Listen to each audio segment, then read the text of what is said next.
ঈদের সালাত হবে 12 তাকবীরে বিশুদ্ধ হাদিস দ্বারা, আর 6 তাকবীরের সালাত আমাদের দেশে যেটা মাযহাবী ভাইরা পড়ে থাকেন, 6 তাকবীরের মর্মে সরাসরি কোনো হাদিস নেই। সহিহ হাদিস থাকলে জয়ীফ হাদিসের দিকে যাওয়ার কোনো প্রয়োজন নাই। নাহমাদু ওয়া নুসাল্লি আলা রাসূলিল কারীম, আম্মা বাদ। সুপ্রিয় দর্শক ও শ্রোতা মণ্ডলী, আপনাদের সকলকে জানাই আন্তরিক সালাম ও মোবারকবাদ। আপনারা শুনতে পেলেন ঈদের তাকবীর সম্পর্কে শায়েখ আব্দুর রাজ্জাক বিন ইউসুফ, শায়েখ মুজাফফর বিন মুহসিন এবং আরেক শায়েখের বক্তব্য।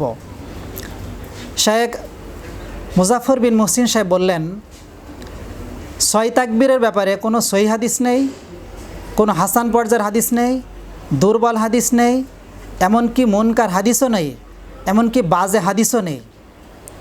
তিনি এই বিষয়টি ব্যক্ত করলেন এবং শায়েখ আব্দুর রাজ্জাক বিন ইউসুফ সাহেব বললেন যে 6 তাকবীরের কোনো হাদিস নেই। আরেক শায়েখের বক্তব্য আপনারা শুনলেন একই বিষয়ের। তো আমি আপনাদের সামনে 6 তাকবীরের সহিহ হাদিস আছে কি না এবং তাদের এই বক্তব্য কতটুকু সঠিক তা সহিহ দলিল প্রমাণের আলোকে আপনাদের সামনে আমি পেশ করব। প্রথম দলিল হলো 6 তাকবীর সম্পর্কে, অর্থাৎ স্বাভাবিক নামাজের যে তাকবীর থাকবে এই তাকবীর ছাড়া অতিরিক্ত 6 তাকবীর। প্রথম রাকাতে 3 তাকবীর আর দ্বিতীয় রাকাতে 3 তাকবীর। প্রথম দলিল আবু দাউদ শরীফ, ইসলামী ফাউন্ডেশন, হাদিস নম্বর 1153। হজরতে সাঈদ রাদিয়াল্লাহু তাআলা আনহু তিনি আবু মুসা আশআরী রাদিয়াল্লাহু তাআলা আনহুকে এবং হুযায়ফা রাদিয়াল্লাহু তাআলা আনহুকে জিজ্ঞাসা করলেন ঈদের তাকবীর সম্পর্কে, নবীজি সাল্লাল্লাহু আলাইহি ওয়াসাল্লামের তাকবীর কেমন ছিল। কাইফা কানা রাসূলুল্লাহ সাল্লাল্লাহু আলাইহি ওয়াসাল্লাম ইউকাব্বিরু ফিল আযহা ওয়াল ফিতরি, নবীজি সাল্লাল্লাহু আলাইহি ওয়াসাল্লাম ঈদুল ফিতর এবং ঈদুল আজহায় কিভাবে তিনি তাকবীর দিতেন। আবু মুসা আশআরী রাদিয়াল্লাহু তাআলা আনহু বললেন, কানা ইউকাব্বিরু আরবাআন তাকবীরাহু আলাল জানাইসি, নবীজি সাল্লাল্লাহু আলাইহি ওয়াসাল্লাম তিনি জানাজার নামাজের মতন 4 তাকবীর দিতেন, জানাজার নামাজের মতন 4 তাকবীর দিতেন। হাদিসটি সহিহ। শায়েখ নাসিরউদ্দিন আলবানী রাহিমাহুল্লাহ তিনিও এটিকে সহিহ হিসেবে আখ্যায়িত করেছেন। ইমাম আবু দাউদ রাহিমাহুল্লাহ এ হাদিস উল্লেখ করার পরে নীরবতা পালন করেছেন। তার নীরবতায় হাদিস হাসান বা সহিহ হওয়ার প্রমাণ। ইমাম নববী রাহিমাহুল্লাহ তিনি একই কথা বলেছেন। সুতরাং হাদিসের সনদের বিচারে হাদিসটি নিঃসন্দেহে সহিহ। এখন দ্বিতীয় বিষয় হলো যে 4 তাকবীর জানাজার নামাজের মতন। আপনারা লক্ষ্য করুন, জানাজার নামাজের প্রথম যে তাকবীর দেওয়া হয় সেটা হলো নামাজের শুরুর তাকবীর। এরপরে কয়টা তাকবীর দেওয়া হয় জানাজার নামাজে? 3টি তাকবীর দেওয়া হয়, তাহলে মোট হয় 4টি। ঠিক তেমনইভাবে প্রথম রাকাতে তাকবীরে তাহারিমা আর অতিরিক্ত 3টা সহ 4, সেই হিসাবে জানাজার নামাজের সঙ্গে তুলনা করা হয়েছে। শুধু 4 বললেই হয়ে যেত প্রতি রাকাতেই, কিন্তু জানাজার সঙ্গে তুলনা করা হয়েছে। জানাজার নামাজে যেমন প্রথম তাকবীর, এরপরে তাকবীর থাকে 3টি, তাহলে মোট হয় 4টি।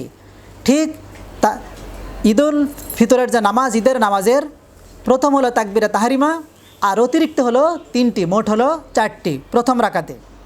অনুরূপভাবে দ্বিতীয় রাকাতেও 3টি হবে অতিরিক্ত, আর একটি হবে নামাজের, সেটা হলো রুকুতে যাওয়ার আগের তাকবীর সহ মোট হলো 4টি দ্বিতীয় রাকাতে।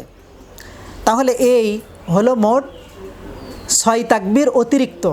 তাহলে এই সহিহ হাদিসের আলোকে এটি প্রমাণিত হলো যে ঈদের অতিরিক্ত 6 তাকবীরের হাদিস এটা হলো সহিহ বা হাসান পর্যায়ের। এটা দ্বিতীয় দলিল তহাবি শরীফ 2 নম্বর খণ্ড 371 নম্বর পৃষ্ঠা, ইসলামী ফাউন্ডেশন, হাদিস নম্বর 6700 67 হজরতে কাসেম আব্দুর রহমান থেকে বর্ণিত, তিনি সাহাবী থেকে নবীজি সাল্লাল্লাহু আলাইহি ওয়াসাল্লামের এক সাহাবী থেকে হাদিস বর্ণনা করেছেন। নবীজির সাহাবী তিনি বলেন, সাল্লা বিনান নবী সাল্লাল্লাহু আলাইহি ওয়াসাল্লাম ইয়াউমা ঈদিন, নবীজি সাল্লাল্লাহু আলাইহি ওয়াসাল্লাম আমাদেরকে ঈদের নামাজ পড়ালেন। ফাকাব্বারা আরবাআন ওয়া আরবাআন, ফাকাব্বারা আরবাআন ওয়া আরবাআন, এবং নবীজি সাল্লাল্লাহু আলাইহি ওয়াসাল্লাম 4টি তাকবীর দিলেন এবং আরও 4টি তাকবীর দিলেন। এ হাদিসের উপরে দুটি কথা। প্রথম হলো সনদ বিষয়ক আলোচনা। ইমাম তহাবী রাহিমাহুল্লাহ এই হাদিসের বর্ণনাকারীদেরকে বিশ্বস্ত সেকা মারুফুন বিসিহা, সহিহ হাদিস বর্ণনার ব্যাপারে তারা প্রসিদ্ধ, এটা উল্লেখ করেছেন।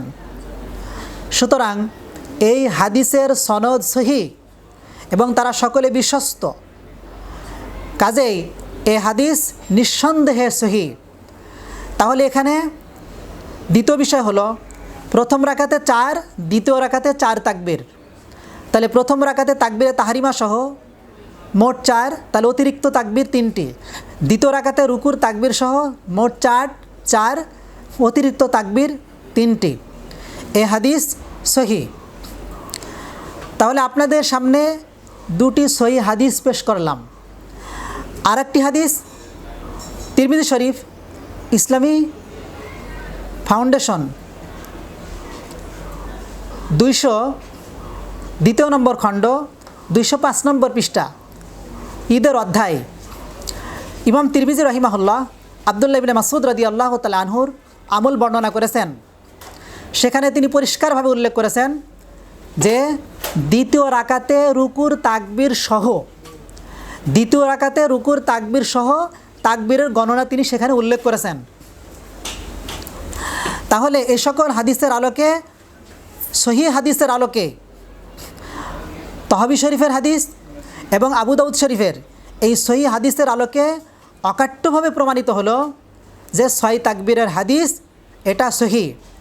সুতরাং শায়েখ মুজাফফর বিন মুহসিন সাহেব তিনি বললেন একটাও সহি হাদিস নেই, আর শায়েখ আব্দুর রাজ্জাক বিন ইউসুফ সাহেব বললেন যে একটিও সহি হাদিস, 6 তাকবীরের কোনো হাদিস নেই। তাদের প্রতি আমাদের পক্ষ থেকে ওপেন চ্যালেঞ্জ থাকলো, 10 লক্ষ টাকার চ্যালেঞ্জ থাকলো। তহবী শরীফের এই হাদিসকে যদি জাল প্রমাণ করতে পারে তাহলে 10 লক্ষ টাকা পুরস্কার দেওয়া হবে। কিয়ামত পর্যন্ত এই হাদিসের সনদকে জাল প্রমাণ করতে পারবে না। আজকে তাদের এই সমস্ত বক্তব্য শুনে আজকে অনেকে বিভ্রান্ত হচ্ছে, তা আসলে কি 6 তাকবীরের কোনো হাদিস নেই? শায়েখ মুজাফফর বিন মুহসিন সাহেবের উচিত যে সমস্ত হাদিসগুলি পড়াশোনা করা এবং দেখে নেওয়া, আর জাতির সামনে সমস্ত বক্তব্য না দেওয়া যে কোনো হাদিস নেই। সম্মানিত দর্শক, শায়েখ মুজাফফর বিন মুহসিন সাহেব বলেছেন তিরমিজি শরীফ, আবু দাউদ শরীফ এবং ইবনে মাজাহ সহ অনেক হাদিসের কথার উল্লেখ করেছেন, রেফারেন্স দিয়েছেন। আমি তার প্রতি আরেকবার চ্যালেঞ্জ ছুড়ে দিলাম। তিনি যে বললেন যে সহি হাদিস রয়েছে, তিরমিজি শরীফের কথাও তিনি উল্লেখ করেছেন। আমি সেই 12 তাকবীরের তিরমিজি শরীফের হাদিসটা আপনাদের সামনে আমি পেশ করছি এবং আপনাদের সামনে কিতাবটিও আমি খুলে দেখাচ্ছি, আপনারা দেখতে পাচ্ছেন। আপনারা লক্ষ্য করুন, তিরমিজি শরীফ ইসলামী ফাউন্ডেশন, হাদিস নম্বর 536, পৃষ্ঠা 204। হাদিসটি কাসির ইবনে আবদুল্লাহ সূত্রে বর্ণিত 12 তাকবীরের হাদিস। প্রথম কথা হলো, আপনারা নিচে লক্ষ্য করলেই এই হাদিসের মান ইমাম তিরমিজি রাহিমাহুল্লাহ উল্লেখ করেছেন। এই হাদিসের মান উল্লেখ করতে যে তিনি হাদিসটিকে সহি বলেননি। ইমাম তিরমিজি রহমতুল্লাহ আলাইহির নিকটে হাদিস সহি হলে তিনি সহি উল্লেখ করেন, যদি সহি না হয় তাহলে তিনি সহি উল্লেখ করেন না। আপনারা পরিষ্কার দেখতে পাচ্ছেন এখানে সহি কথা তিনি উল্লেখ করেননি, এই হাদিসকে তিনি সহি বলেননি। দ্বিতীয় কথা হলো, হাদিসের সনদের দিকে আপনারা লক্ষ্য করলে দেখতে পাবেন হাদিসটি বর্ণনা করেছে কাসির ইবনে আবদুল্লাহ। কাসির ইবনে আবদুল্লাহ সম্পর্কে এবার শুনুন, রিজাল শাস্ত্রের ইমামগণ কি বক্তব্য দিয়েছেন? রিজাল শাস্ত্রের ইমামগণ কি বক্তব্য দিয়েছেন? ইমাম আবু দাউদ, ইমাম শাফি, ইমাম জাহাবি রহিমাহুল্লাহ কাসির ইবনে আবদুল্লাহকে বড় একজন মিথ্যাবাদী হিসেবে আখ্যায়িত করেছেন এবং অন্যান্য মুহাদ্দিসগণ তাকে দুর্বল হিসেবে আখ্যায়িত করেছেন। মিজানুল ইতিদাল খুলে দেখুন এবং তাহজিবুত তাহজিব খুলে দেখুন, রাবিদের জীবনী গ্রন্থ। তাহলে যে হাদিসের বর্ণনাকারী বড় একজন মিথ্যুক এবং অন্যান্য ইমামগণ তাকে দুর্বল হিসেবে আখ্যায়িত করেছেন, তাহলে সেই হাদিস সহি কিভাবে হতে পারে? এই জন্যই তো ইমাম তিরমিজি রহমতুল্লাহ আলাইহিকে সহি বলেননি। শায়েখ মুজাফফর বিন মুহসিনের প্রতি আমাদের পক্ষ থেকে আরেকবার ওপেন চ্যালেঞ্জ থাকলো, তিরমিজি শরীফের এই হাদিসকে যদি সহি প্রমাণ করতে পারে কাসির ইবনে আবদুল্লাহ সূত্রে বর্ণিত, তাকে নগদ 10 লক্ষ টাকা দেওয়া হবে। শুধু নিজেদের হাদিস বলার সময় সহি বলে চলে যায়, সনদের কোনো কথা উল্লেখ করে না, আর অন্যদের একটা হাদিস পেলেই সব জাল হয়ে যায়, আর কিছুই খুঁজে পাওয়া যায় না। এই সমস্ত মানসিকতা পরিহার করা আমাদের উচিত। এ সমস্ত শায়েখদের আমরা বলবো, আপনারা সঠিক জিনিস জাতির সামনে আপনারা পেশ করুন। সম্মানিত দর্শক, 12 তাকবীর সম্পর্কে একটি আপনাদেরকে শোনালাম, এবার আর একটি হাদিস শোনাই। তিনি আবু দাউদের কথা উল্লেখ করেছেন। আবু দাউদ ইসলামী ফাউন্ডেশন, হাদিস নম্বর 1150, ইসলামী ফাউন্ডেশন 1150 হাদিসটি বর্ণনা করেছে ইবনে লাহিয়া। ইবনে লাহিয়ার সূত্রে হাদিসটি বর্ণিত। এই হাদিসের অবস্থা শুনুন। এই 12 তাকবীরের ইবনে লাহিয়া সম্পর্কে ইমাম বুখারী আলাইহির রহমা বলেন, ইবনে লাহিয়া সূত্রে বর্ণিত 12 তাকবীরের হাদিস দুর্বল। ইমাম বুখারী আলাইহির রহমা বলেছেন। এরপর ইমাম মুসলিম রহমতুল্লাহ আলাইহি ইবনে লাহিয়া সম্পর্কে বলেন, ইবনে লাহিয়া সম্পর্কে ইমাম মুসলিম এবং ইমাম জাহাবি এবং ইমাম ওয়াকি সহ অনেকে রয়েছেন, ইমাম ওয়াকি তার হাদিসকে বর্জন করেছেন। ইমাম মুসলিম এবং সূত্রে বর্ণিত হাদিসের অবস্থা হলো এমন। মিজানুল ইতিদাল গ্রন্থে রয়েছে এবং তাহজিবুত তাহজিব গ্রন্থে রয়েছে, তাদের জীবনী গ্রন্থ খুলে দেখুন। এই হলো 12 তাকবীরের হাদিসের অবস্থা। আর একটি হলো আবু দাউদ শরীফের হাদিস, ইমাম তাইফি সূত্রে বর্ণিত, যার সম্পর্কে ইমাম বুখারী আলাইহির রহমা বলেন যে তার হাদিসের ব্যাপারে আপত্তি রয়েছে, সে গ্রহণযোগ্য নয়। তার ব্যাপারে রিজাল শাস্ত্রের প্রখ্যাত ইমামগণ যেমন ইমাম ইয়াহয়া ইবনে সাঈদ আল কত্তান, ইবনে সাঈদ, ইমাম দারাকুতনি সহ রিজাল শাস্ত্রের ইমামগণ তাকে দুর্বল রাবি হিসাবে আখ্যায়িত করেছেন। সুতরাং যে দুর্বল রাবির সূত্রে হাদিসটি বর্ণিত, তাহলে হাদিসটি কি সহি হবে না দুর্বল হবে? ওই সমস্ত শায়েখদের কথা থেকে আপনারা যেটা শুনে থাকেন সেটা থেকে তার বিচারে আপনারা এর বিচার করুন।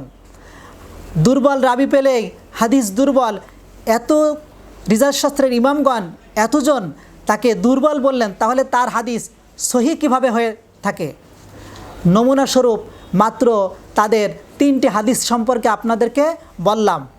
এখান থেকে আশা করি প্রিয় দর্শক আপনারা সঠিক জিনিস বুঝতে পেরেছেন এবং সঠিক জিনিস গ্রহণ করবেন। আল্লাহ তাআলা আমাদের সকলকে তৌফিক দান করুন। আমিন। ওয়া আখিরু দাওয়ানা আলহামদুলিল্লাহি রাব্বিল আলামিন।